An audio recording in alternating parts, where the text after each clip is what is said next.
Hello everyone, আজকে দিনটা ছিল ষষ্ঠী। আমি রেডি হয়ে গেছি।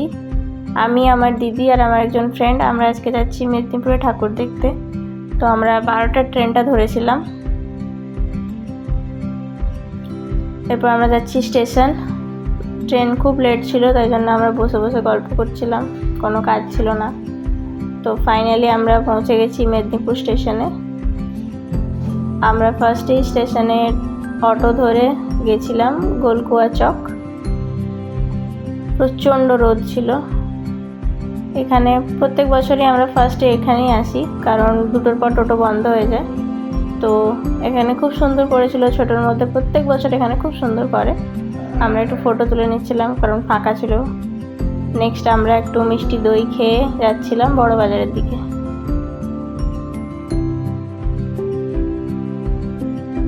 রাস্তায় যেতে যেতে এই প্যান্ডেলটা পড়েছিল, এটা খুব সুন্দর লাগছিল দেখতে। এখানে মা ডাকের সাজে এসেছিলেন। নেক্সট এটা হচ্ছে ছোট বাজারের প্যান্ডেল। এখানে থিম ছিল 150 বছর পূর্তি বন্দে মাতরমের। তো সমস্ত মহিলা স্বাধীনতা সংগ্রামীদের নিয়ে হয়েছিল। খুব সুন্দর লাগছিল ডেকোরেশনটা, খুব ভালো লাগছিল দেখতে। এখানে ভারতের জাতীয় পতাকার বিবর্তনও দিয়েছিল। এরপর ভেতরের ডেকোরেশনটা ছিল মেনলি একটা জেলখানাতে যেমন দেওয়ালে লেখা থাকে, বিভিন্ন নিউজ পেপারকে পুড়িয়ে দেওয়ালে ছিটিয়েছিল। এটা খুব সুন্দর লাগছিল দেখতে, অ্যাকচুয়াল রিয়েল লাগছিল অনেকটাই। এরপর আমরা যাচ্ছি বিবিগঞ্জের দিকে।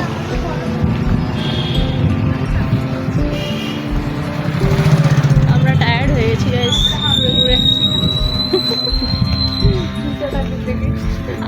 সব ঠাকুর দেখে নিয়েছি আমরা, ঠাকুর নেই। এই যাচ্ছি। এটা ছিল বিবিগঞ্জের প্রতিমা। এখানে প্রতিমাটা প্রত্যেক বছর খুব সুন্দর করে। এটা ছিল বটতলা চক।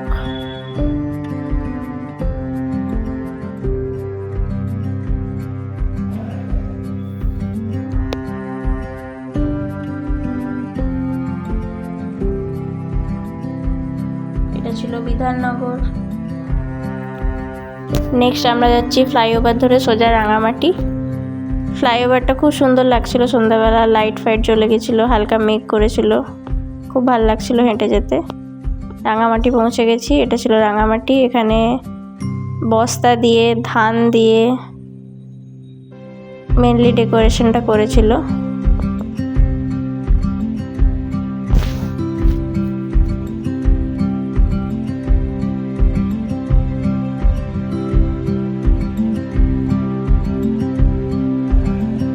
এই যে মা দুর্গার মূর্তি।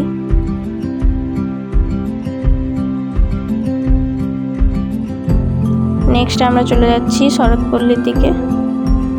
এটাও খুব সুন্দর করেছিল, একদম ইউনিক, খুব ভালো লাগছিল দেখতে।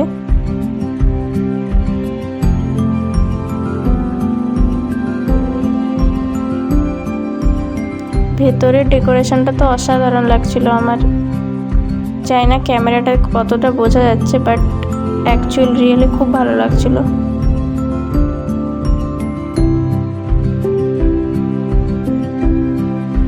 এখান থেকে বেরিয়ে আমরা সোজা চলে যাই রবীন্দ্রনগর, যেখানে প্রচুর লাইন পড়েছিল। এখানে বানারসের যে ঘাট হয় সেটা করেছে। আর ভেতরের ডেকোরেশনটা মেনলি ছিল সমুদ্রের নিচে যে জেলিফিশ, বিভিন্ন রকম ফিশ। এখানে হলো মা দুর্গা। এটাও খুব সুন্দর হয়েছিল, খুব ভালো লাগছিল। নেক্সট আমরা এসে গেছি বার্চ টাউন। এখানের থিম ছিল পুরনো দিনের স্মৃতি। তো মেনলি যারা পুরনো দিনের আর্টিস্ট ছিল, অভিনয় করতেন, তাদেরকে নিয়েই হয়েছিল। তাদের ফটোগুলোকে লাগিয়ে ভেতরটা পুরো ডেকোরেশন করেছিল। এত ক্রিয়েটিভিটি হয়তো আমরা বাঙালিরা এই দুর্গাপুজোতেই দেখতে পাই।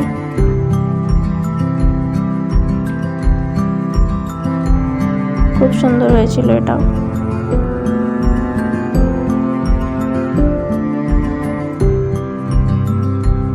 বাট আমার পার্সোনালি সব থেকে বেশি ভালো লেগেছে রবীন্দ্রনগরেরটা। এটা ছিল অশোকনগর, এটাই আমরা লাস্ট দেখেছিলাম। এরপর ট্রেন ধরে আমরা ব্যাক বাড়ি গেছিলাম। এখানেও প্রতিমাটা খুব সুন্দর হয়েছিল। চলো বাই বাই।